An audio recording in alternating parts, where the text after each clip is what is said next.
కార్తీక మాసం అంతా తిరిగింది అలా. కార్తీక మాసంలో శివాలయంలో ప్రదక్షిణలు చేసిన వాళ్ళు పరమ పుణ్యమైన మానవ జన్మెత్తుతారు. వాళ్ళ సుకృతాన్ని బట్టి స్త్రీగానో పురుషుడిగానో పుడతారు.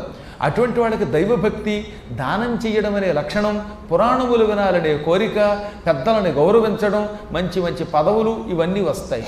మళ్ళీ ఈ జన్మలో కూడా కార్తీక మాసంలో శివాలయంలో భక్తితో శ్రద్ధతో ప్రదక్షిణలు చేస్తే వాళ్ళకి ఉత్తమమైనటువంటి దేవలోకపు జన్మలు ఎత్తుతారు. దేవతలుగానో, కిన్నరులుగానో, కింపురుషులుగానో, గంధర్వులుగానో పుడతారు.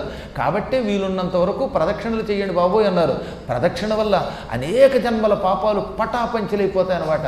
యాని కానిచ పాపాని జన్మాంతర కృతాని చ తాని తాని ప్రణశ్యంతి.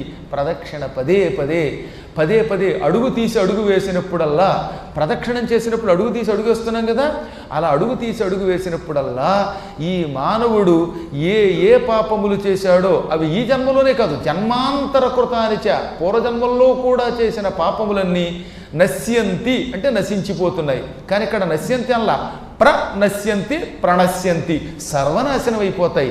తెలుసో తెలియకో మనం ఎన్నో జన్మలలో ఎన్నో పాపములు చేశాం. ఈ పాపములన్నీ ఆ శివాలయంలో కార్తీక మాసంలో ప్రదక్షిణ చేస్తూ ఉంటే పట పటమనే శబ్దంతో కుప్పకూలి సర్వనాశనం అయిపోతాయి. ఇంకక్కడ ఒక్క పాపం ఉండదు, వాడు పరమపుణ్యాత్ముడైపోతాడు. అందుకని ప్రదక్షిణ చెయ్యాలి. కార్తీక మాసం అంతా తిరిగింది అలా. కార్తీక మాసంలో శివాలయంలో ప్రదక్షిణలు చేసిన వాళ్ళు పరమ పుణ్యమైన మానవ జన్మెత్తుతారు. వాళ్ళ సుకృతాన్ని బట్టి స్త్రీగానో పురుషుడిగానో పుడతారు.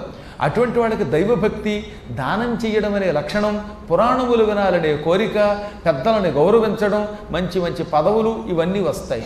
మళ్ళీ ఈ జన్మలో కూడా కార్తీక మాసంలో శివాలయంలో భక్తితో శ్రద్ధతో ప్రదక్షిణలు చేస్తే